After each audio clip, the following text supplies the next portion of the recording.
everyone, and welcome to the MPN Dealer Excellence session, Getting More Door Swings, how to bring in more customers when competing in a direct-to-consumer world.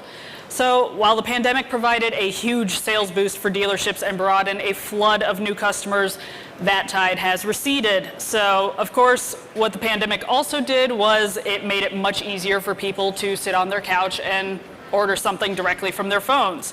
But now we're left with a problem. How do we get customers off their couches and into the store again?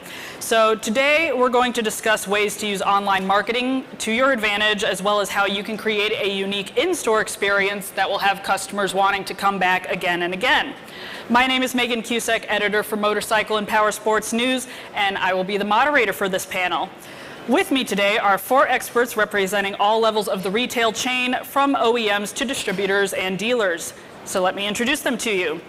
All right, over here we have Gabriel Cruz, Marketing Director for Segway Powersports. Next to him, James Priestnal, Director of Business Development and E-commerce Sales at Automatic Distributors. Over here, AJ Meisel, General Manager of Plano Kawasaki Suzuki. And Nathan Kolbe, Head of Marketing Americas Region for Royal Enfield. All right, we've got a lot to discuss, but before that, I do have a couple housekeeping items to review. Audience members, please have your phones ready. We are going to have a few questions for you to answer during the discussion. And in fact, we're going to be starting with one of those right away. So if you'd like to go ahead and prime your web browsers, you can go to menti.com. That's menti.com. And we'll give you further instructions when the time is right. After our panel, we do plan to have an audience Q&A, so please go ahead and hold any questions you have for our panelists until the end.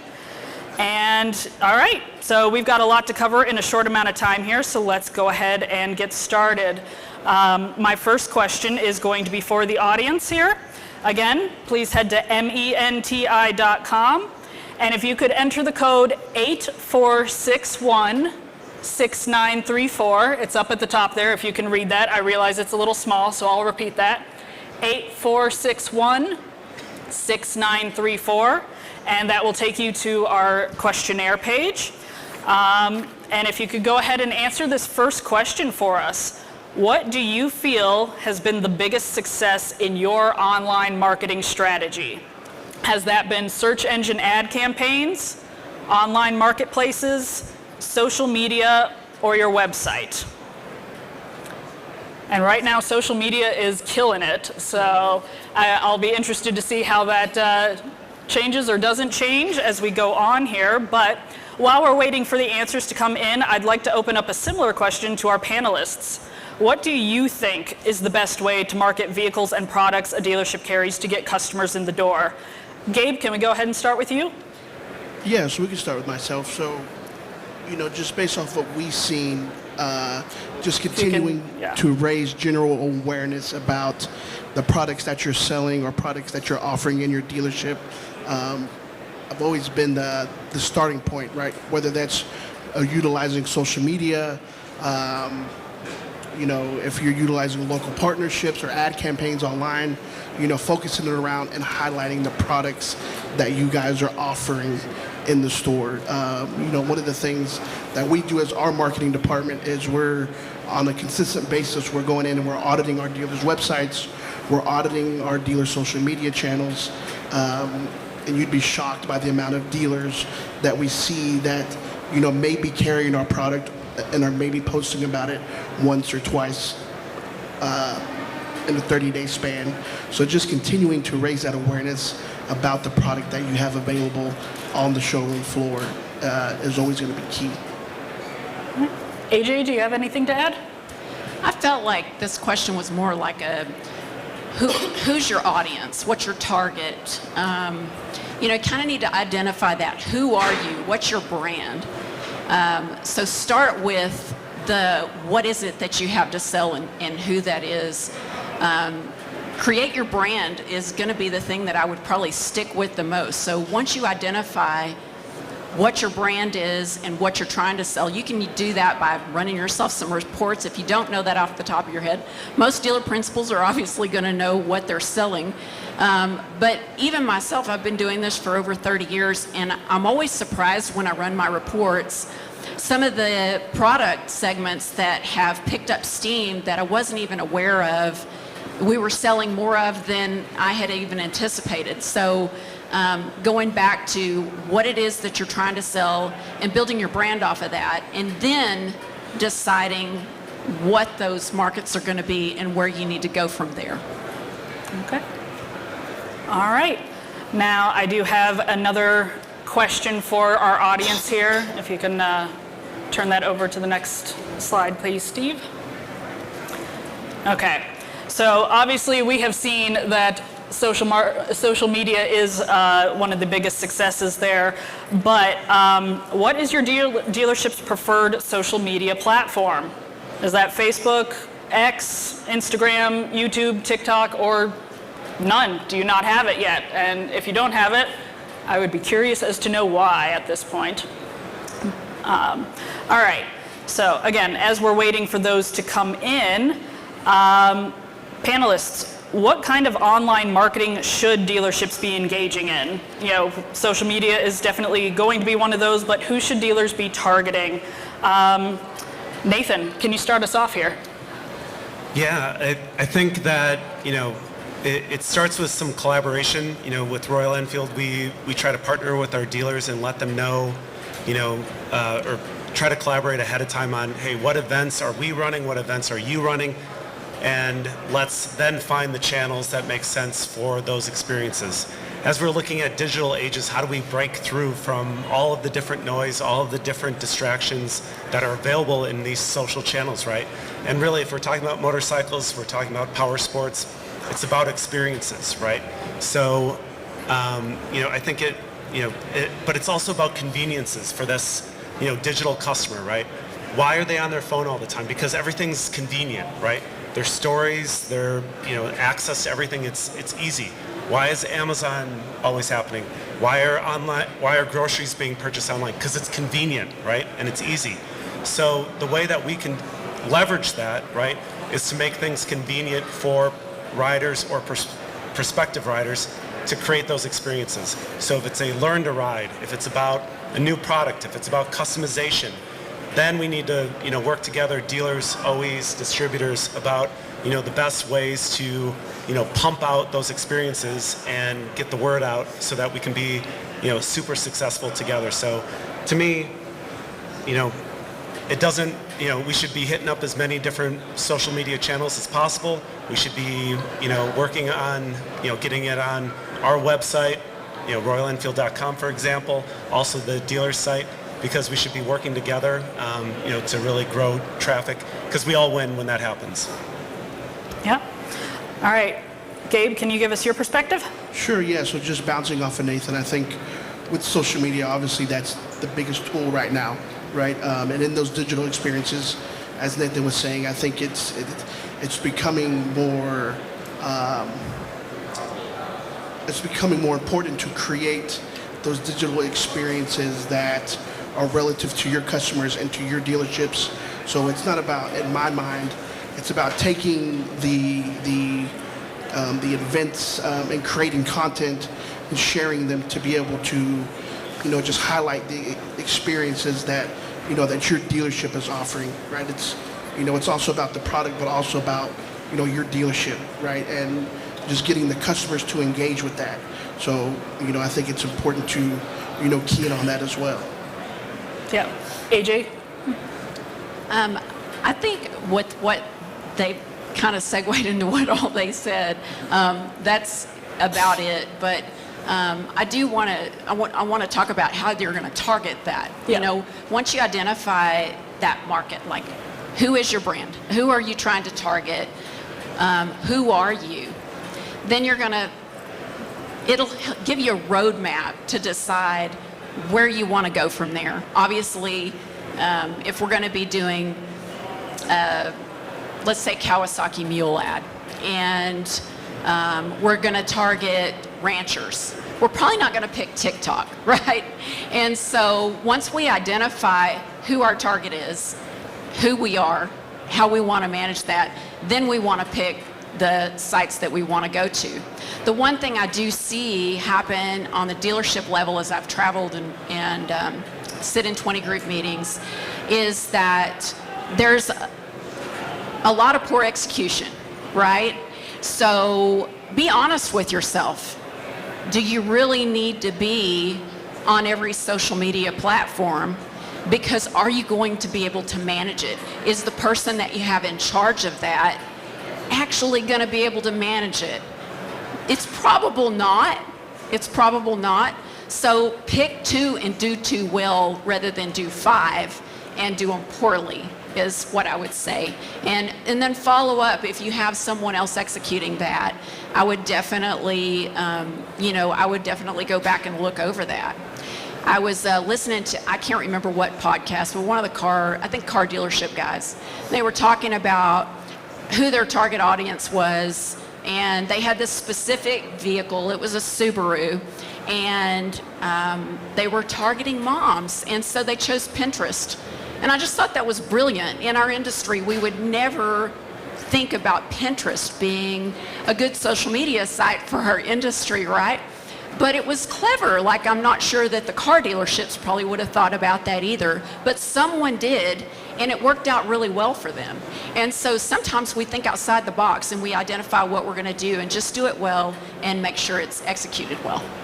Yeah, and I think you bring up a great point about, targeting your audience through the specific social media platforms, because there's definitely an age difference between them. If you're going for like your boomers to millennial generation, Facebook is definitely the way to go. But if you're trying to catch those younger kids, I mean, it's going to have to be TikTok or Instagram or something along those lines. So, all right.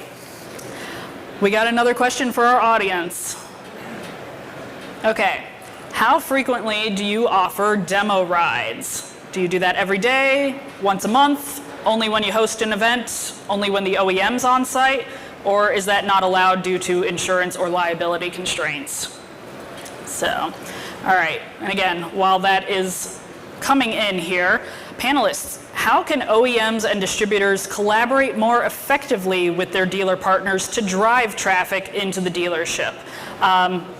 AJ, let's go ahead and start with you, and maybe you can give voice to our audience members here, and then we'll address the distributors and OEMs here. Very well. I think that Segway and you guys are going to have some things to say about this. The one thing I want to say that we do, we're known to host events. We are definitely an event-driven dealership because I love hospitality. I'm a native Texan, and it's just in my DNA to want to host events. But the one thing that we've done is when the OEM has an idea, like they're going to do a demo day, or they want a dealer to take product to a show or an expo, a rodeo for mules or something like that, we always say yes. We always say yes because we want to give the idea that we are available for all the extra exposure, and that we want to appear like we're everywhere, right? And I think that that's a good way to build your brand, is for people to see you everywhere. They may not realize at first that they're seeing you everywhere, but it certainly builds some commitment. Also utilize all of the tools that the OEMs have. So most of us don't have creative in our dealerships. We've got salespeople that may take a couple of pictures. Make sure that whatever content that you are using, if you can't provide a creative person at your dealership, utilize what the OEMs have. They have amazing content, and not all of it is, you can make it a little bit more about your brand instead of just being, most of them have creative on site. They will help you make it specific to your dealership instead of it just being a generic OEM photo, stock, video. So I would say utilize that, and utilize all your co-op. The OEMs give us that. We earn that by number of units we order or whatever. So always say yes, use all your co-op. I know that. I talk to a lot of dealer reps that they're like, nobody even uses this co-op. That is absolutely money that you guys can be using to build your brand too. All right. Gabe, can you start us off on the OEM response to that? Sure. So, just bouncing off of AJ, she is correct. We are, as an OEM, for Segway anyways, we are a resource to our dealers, right? We're only successful if our dealers are successful. So helping with creative, creating content, things of that nature that, speak to your audience. Don't be afraid to approach, the OEM and utilize us as a resource. I talk to dealers on a weekly basis, just about content creation and different projects that we could do, that would speak to their audience directly, as well as AJ said, we're constantly doing events, as well as, utilizing digital. Another thing that's extremely important, again, is when you're creating that content, you want it to appear that you're many places. So as you're going to expos, as you're working with, the OEMs, doing open houses or demo rides, make sure that you're using that as an opportunity to create content to continue to drive home that dealership experience, that customer experience, to try to drive customers into the dealership. The events are, a demo day, that lasts one day, but use it as an opportunity to create content, beforehand, and then content afterwards, to be able to drive that awareness, and the activations that you guys are doing in the dealership. Nathan, you want to add on to that? Sure, I'll add on a little bit here. I think from an OE perspective, going back to the piece about utilize their tools, what we found is that, and I agree with Gabriel that, content is king for a lot of ways, but going back to my earlier point about convenience, sometimes content can feel like it's everywhere, right? There's a big database worth of content, but do I have enough time? Do I have enough resources in my dealership to manage that content and to deploy that content in real time? Sometimes that can be a real challenge. What we found is that if we, with Royal Enfield, we have a couple of tools. One is a social media sharing tool that basically is 3 steps for a dealer to basically find the content, edit it with some local details about the dealership, hit share, goes to their channels, done, right? It's all brand approved, it's great content, and it gets up there in real time. And then another one is, a digital asset management tool. And that one will house, a number of different market campaigns, creative. We found that when we upgraded that tool too, to make it, AI search capable, then it was so much easier for dealers to find what they're looking for and get it out. Because we're all busy, so if you can make it convenient, if you can make it easy, right, then we're all going to be, deploying different channels, maybe from a full OEM national perspective, but then dealers can do it from a local level, and we're reaching more people and driving traffic into the dealership. All right, thank you. Now, James, we've heard from the OE side. Can you tell us, from the distributor standpoint, how you guys can work together better with dealers? Sure, absolutely. We, as a distributor, and having options, as you can tell around this building, there's lots of reps and lots of distributors to choose from. We have reps that will come out to you. We will come support your events, as the other distributors will.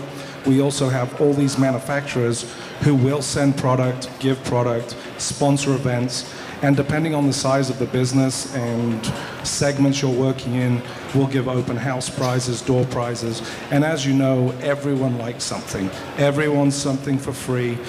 On some of the segments, people are the local pro, and they will follow and go to those dealerships. So we suggest working with all customers to drive sales into the dealership and not just online. And again, we can do that, and the other distributors can do that by supporting in person and with product or events or discounts. All right, thank you so much. Okay, last question for our audience here. Okay, so we've talked a bit about demo rides, but overall, which events do you feel are most successful? Are they demo rides? Are they monthly meetups? Group rides? Local track events? What do you feel? Again, while you guys are answering that, Panelists, from your point of view, what have proven to be some of the most unique dealership experiences and successful types of events that will attract people? Nathan, can we start with you? Sure. I think there's definitely a riding component, right? Butts on seats tends to get people excited about, the motorcycles themselves, their capabilities. But I think, from a creative standpoint and unique dealership experience, it's been some of the partnerships locally that have really moved the needle in my perspective and have stood out, right? And if ultimately, we're trying to, grow the number of riders as well, you got to meet them where they're at, right? And it could be a local influencer, it could be, a local company, it could be tying together two different activities, right? Or, is there, look into the community and see where they're really packed for events. It could be, coffee shops, it could be, dinner spot, it could be parks, it could be skateboarding, it could be other outdoor experiences. Tie those together because they might have some of the people that you're looking to kind of grab from a lifestyle perspective, because if we keep pulling the same customers all the time, it's going to be hard to still squeeze growth and profitability from there. And we got to make sure that we're growing the pie and we're reaching out. And so I think when dealers are able to form those partnerships and really activate together on that, then it's a win-win. And then obviously they always supporting that from a digital perspective and driving interest into those events. Yep. Gabe, you have anything to add? Yeah, I think just bouncing off of Nathan, I think it's, getting butts and seats is always important, right? Getting people behind the wheel, allowing them to feel the product, that always goes a long way, but as he touched on, those local partnerships and experiences are just as important. I would say, let's try to think outside the box here at the dealerships. Work with your OEMs, see what type of events or experiences they have coming up, but also ask if there's any local charity events or maybe that they're working with. Some of the things that we've done that we found experience or, that we have experience that has been successful is, we've done customer or, appreciation events with first responders or, with different nonprofit groups, and we're hosting those inside the dealerships, right, to try to drive more of the community into the dealership. And then as the OEM, we're going to create content, we're going to take pictures, we're going to do a video, we're going to do a press release, and we're going to put that dealership in the forefront of that activation that we're doing in these different communities. So that's just another way to, think outside the box as you're working with your OEMs, see what events that they have coming up that may be untraditional to just the, normal ride and drives. All right. Now, AJ, you've seen the results come in up here. Would you agree with these results? They're, a little more on demo rides, but still monthly meetups being pretty big there. Anything to add on this? We really have seen a really good interest in connection after COVID. I think that's kind of what COVID did for our industry. Motorcycle riders, we're predominantly a two-wheel store, but motorcycle riders were looking for connection because we were told we couldn't meet. We were told we couldn't speak. And so I started noticing that we had this Cars and Coffee event in town, and I said, why can't we do that for our store and give people some connection? And so about 5 years ago, we started doing Bikes and Coffee every month. It's on a sandwich board in our dealership. We put it on Facebook, and it's grown. We had 100 people on Saturday. People know that that's happening. The word of mouth gets out there. You see it spread across all of the social media platforms. But the interesting thing is people started asking us to host more events. So we were known as the event dealership, and when there was a memorial ride or there was this past weekend, we also did a skills day for the adventure riders. We do Vespa only days. We do women's only days. You just add in there whatever your brand is, and when you get known for that, say yes. Say yes and try to help promote that. But if you do decide to employ a monthly meetup, the one thing that I want to tell you and urge you to do is make sure that you're consistent. Because if you make a plan and then you change the plan the next time, people will lose interest quickly. So if you decide to make a monthly meetup your commitment, then make that your commitment. If you decide that once a year you're going to do a big demo day and do an open house, then make that your thing, but definitely keep it consistent and execute that plan very well. All right, thank you.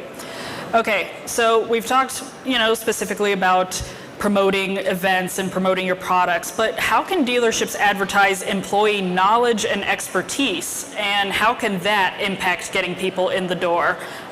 What do you think, AJ? Well, I'd love to say we do a great job at this, but we don't.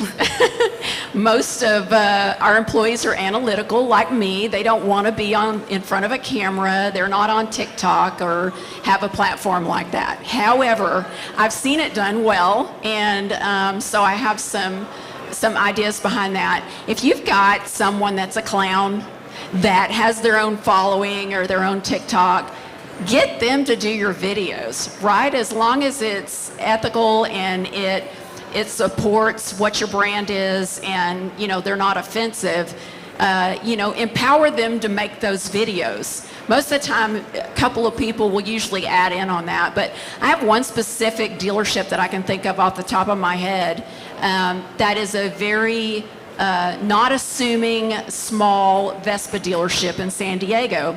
And some of you may know who they are. If you don't sell Vespa, you may not. We sell Vespa. I ride Vespas. And they have an employee that's full of knowledge, but he's kind of robotic. And when I say that, his name is Robot, and his personality and his delivery and his tone is monotone. And he would bring a little camera out and do a little video on their latest widget, gadget, whatever, the newest Vespa and what's different about it. And he would just do a video, and there wasn't a lot of money spent or, lights, fancy camera. It was just like a cell phone thing for YouTube. And people all over the world know who Vespa Motorsports is in San Diego and know who Robot is. And they travel all over to go to this tiny little Vespa dealership in San Diego. So I will just say that find your niche, find your person, even if they're awkward. We don't have that employed in our store, but we do have an influencer. So if you have someone locally that you can have do that, our influencer goes out and he takes every new motorcycle that we get in, and he does a ride and drive, and he has an explosive personality, and he has a following all over the United States. So utilize the tools that you have, and just make sure that it fits the brand that you want to be. Excellent. Gabe, anything to add on that? Not much to add. I agree with AJ 100%. Using the staff to create,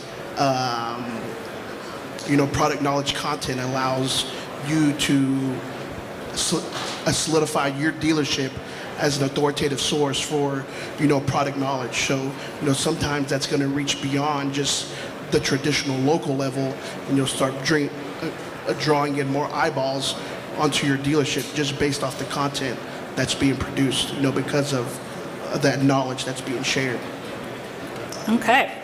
Now, we've talked a lot about online content, but how does the dealership not lose a walk-in customer if you don't have a product in stock at that time? James, I want to hear from you about this. There's a few ways from automatic specifically, and just so you know, if you're not familiar with automatic, hopefully you'll look around your neck and see we've been hanging on you for the last day or two. We have a big booth one aisle over, and we are the largest family-owned distributor, 60 years this year. So I also joke that we're the largest distributor you've never heard of. And I'm sure some of you are probably nodding your heads thinking, yes, who are you guys? One thing we do is we deliver 6 days a week. And one thing we also like to do is for customers, obviously we want you as the dealer. We have over 6,000 customers to retain your customer as we want to retain you as a customer. If you have a customer, we will ship that product to their house if you don't have it, because it doesn't mean they have to come back into your store. If they can, super.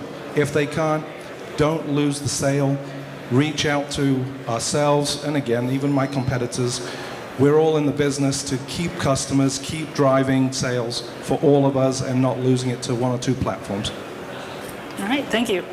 AJ, anything to add on that? I love that because Amazon is eating into our profits, right? And so that's amazing.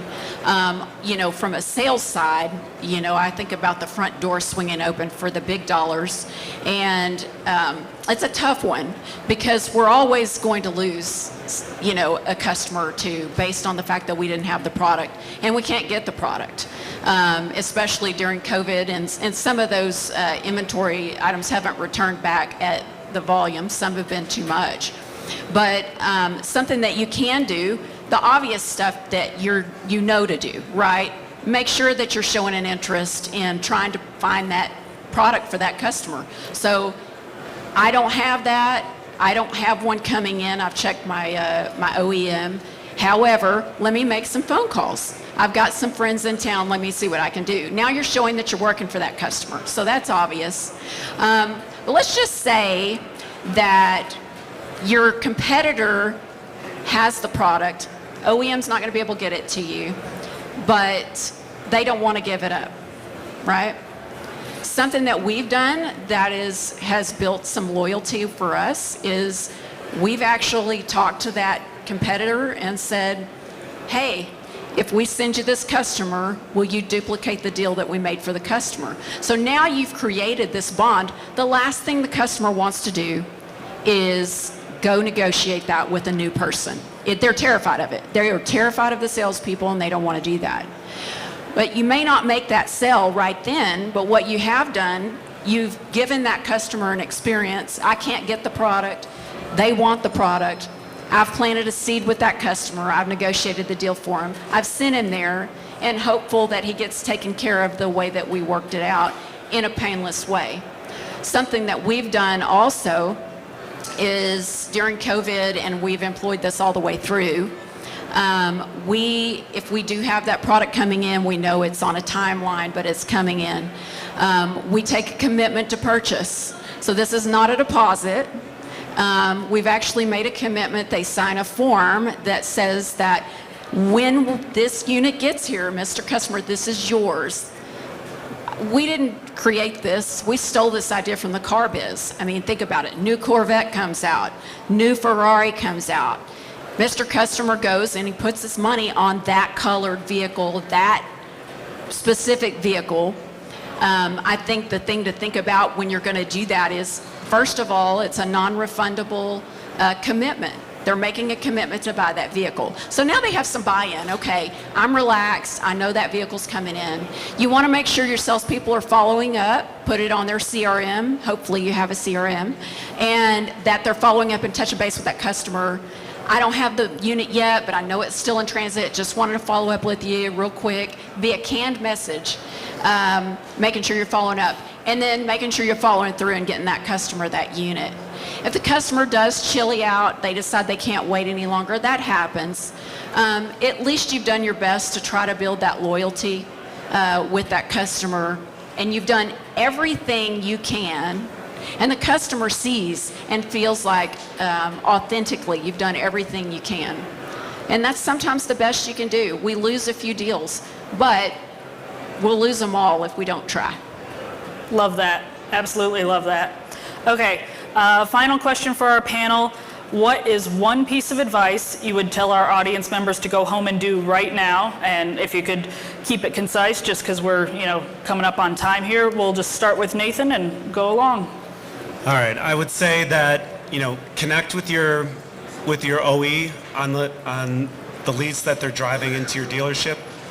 It's tough sometimes, right? Systems don't always match and everything. Stay connected with your OE, whether that's through your regional sales manager, whether that's directly with, marketing team or anything like that. With Royal Enfield, we're driving tons of interest in the brand, tons of interest in our products. But we know the dealers, especially, a lot of you guys out there are managing lots of different brands. So we all want to try to help to make it as convenient for you guys to follow up with those leads as much as possible, and for us to partner about driving more traffic into your dealership, making it convenient, making it a unique experience. So just that connection point consistently, and look for ways to make that communication and that those events as convenient for that customer as possible. I would say we know you got your marketing all in line. You've got it all worked out. You're right on point. You've identified your brand, your marketing. Shop your dealership. Make sure you're shopping your dealership, because you might be surprised. You've done everything you can to entice the customer in, and then your salesperson or your parts person loses that sale just based on poor execution. They're not doing their job thoroughly with the processes that you have in place. Thank you. Be open-minded.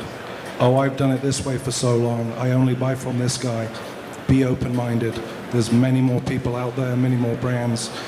All of us here, even AJ, she doesn't buy from us personally, but we're going to be open-minded, and hopefully she will by the time it's all said and done. So one of the things I'll share is, times are changing right now. We're not in COVID no more. And some of the OEs, might not like this, but as Nathan was saying, get engaged with your OEs. It's just as important for them right now to be engaged with the end consumer as it is for you guys. Put pressure on them to come out, to support the dealership, to be in front of the communities, to be at events. It's extremely important for the OEs to be out there, trying to drive this thing. Again, we're only successful if y'all are successful, right? So it takes a true partnership. So go, get in front of your OEs, put pressure on them to, to change things up a little bit and get back active in the communities and in the dealership on a more regular basis. All right, thank you guys so much for your insight today. We do still have a few minutes left, so we'd like to open up the floor to the audience. If you have any questions for our panelists, I can bring a microphone to you. Can I borrow that? Yeah. Anyone? Oh, there we go. If you want to raise your hand, anyone got a question for our panelists? With competing with direct sales versus my dealership, I feel when I'm making content for that brand, I feel like I'm almost just making content for that brand and not necessarily for my dealership, short of putting a giant watermark over the top of it. Especially in my sphere, I'm more in the electric Powersports side, so we deal with Suron, but there's companies doing direct to their house. So when I'm making content for them, how am I supposed to get them my dealership, not, oh, let me just order it offline, and actually get them to the store? So one of the things I'll share is, as I was just saying a minute ago, put some pressure on the OEs. Figure out who's running the social media channels and send them a message and tell them, hey, I just posted this and I added you as a collaborator, right? And get them to accept that. So now, not only is it going to highlight the brand, but it's also highlighting the dealership as well. So it's driving the views, the likes, and the comments to the dealership as well. I would add that, the thing I really like is when you're developing your brand for your dealership, make your own content. If you've got somebody that's a little bit creative with an iPhone, you can do a lot with your own photos and a little bit of editing on a phone. I'm old and I've learned how to do that a little bit too. So if you've got somebody that's just a tiny bit creative, build your own brand inside your dealership that you can showcase the inside of your dealership. It'll feel more authentic too. Just one thing. Yeah, I would just say you got to mix, right? So that OE is going to be giving you some content that's top of the funnel, right? Driving awareness for that model, for that brand. but then supplement that with experiences and with things that happen at your dealership, right, that you guys are hosting, and make that authentically yours and be very active with that. Really, the high level pieces you can put out maybe once a week, once a month, but drive the frequency and the cadence with everything that's happening specific and unique to your dealership location. Anybody else? Oh, yep. All right. Sorry about that. Yeah, why don't you just tell me, or come over here. They said behind the speakers works better. To kind of follow up what he was saying about the direct-to-customer, with a lot of these new manufacturers out here, as a small dealership, one of my biggest hurdles is I spend so much time online to compete with these direct customers. I understand fully that if I'm not buying 2 containerfuls, I might not get the same price as my competitor. But what I see is if you are getting that discount, you are now selling it at the price that I'm getting it. So for me, it's just an ongoing uphill struggle to push the new manufacturers as well as the old to stay fast on your MSRP. We're all fine with that. But I think MAP pricing is really got to be targeted, and to make sure that across the industry for the small guys as well as the big guys, that you are not undercutting me, because yes, I can go online and put that machine together myself. So for me, I got machines right now that I got a Walmart price on it because I'm beating them, but that's rare. But I do get customers all the time. I can get this cheaper. I can get this cheaper. Yes, but you're not getting what we can offer you. But old school, we got to bring it back somehow and reel them back in. And MAP pricing, I really feel, is something that we really need to talk about and really address, and call out the guys that are undercutting that price and lowering the product. That's pretty much what I was hoping to pull out of this, but kind of like I think where he was kind of going with online. I mean, I understand you want us to go online and use online as far as social media, but some of these websites they're just too big to compete with at a small dealer level. Thank you for your time. Yep.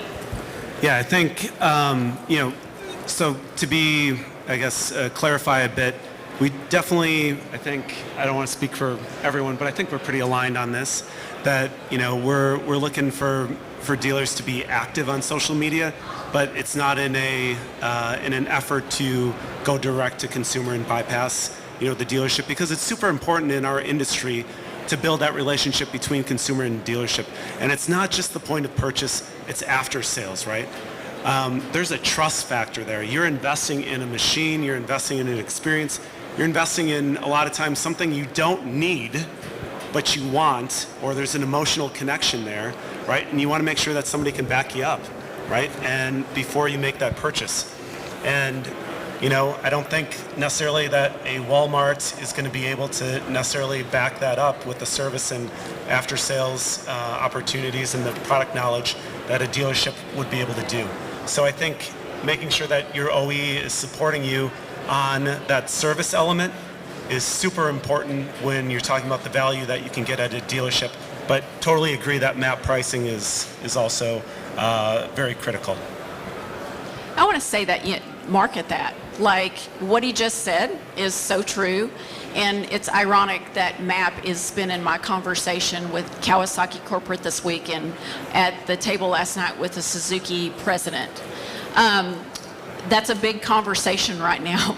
But the thing that you can do to be different is when you're selling your dealership, you're not selling a price. You're selling yourself.